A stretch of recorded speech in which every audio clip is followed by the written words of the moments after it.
First of all, when do we use lavalier microphones?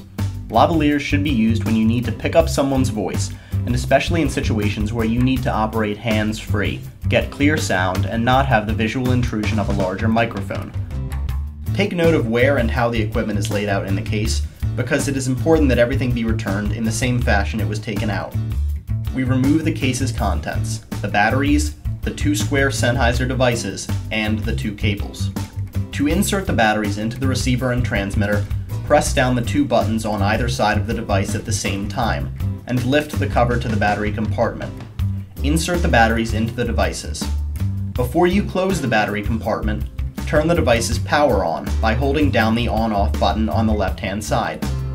Now, looking at these 2 devices, it's hard to see any differences. However, on the top of each is an input for a cable, one on the transmitter reading mic/line, and the other on the receiver reading AF out. The 2 cables in the case are 1, the microphone cable, and 2, the cable that connects the receiver to the camera. When hooking up these cables, make sure that the end with the silver ring is plugged into the Sennheiser device. Plug the included cable into this input using the side of the cable with the silver ring. Then twist the silver ring until it locks. The other end of the microphone cable is the recording device, but on our receiver cable, the other end needs to plug into the mic input on our camera.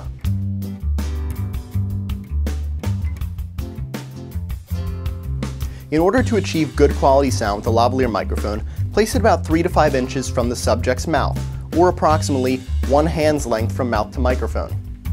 Make sure that the microphone has a clear path to the mouth, and that it's clipped onto something sturdy, such as the chest or the lapel.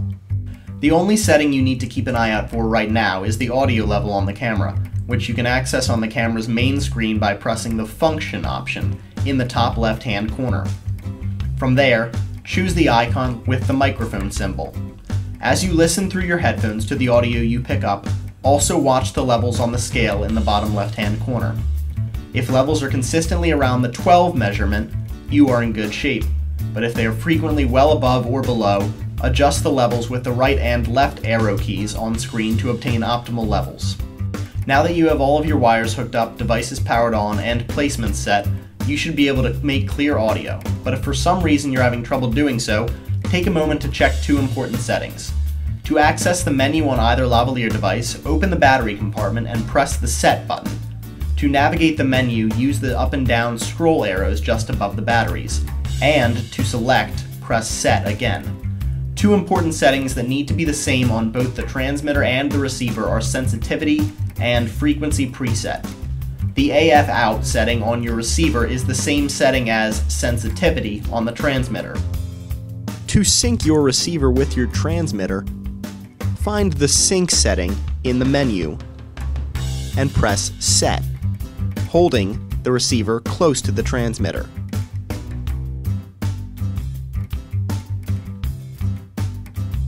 Also make sure that neither one of the devices is on mute by checking the switch on top of each device. Disassemble your lavaliers by disconnecting cables from the camera, disconnecting cables from the transmitter and receiver, turning off the devices by holding down the on-off switch for several seconds, and lastly by removing the batteries. Neatly wrap the cables and lay them in the case, along with the 2 devices laying flat and facing opposite directions as shown. Put the batteries back in the small front compartment. Close and lock the case. Also return your headphones wrapped neatly to the camera case's small accompanying compartment.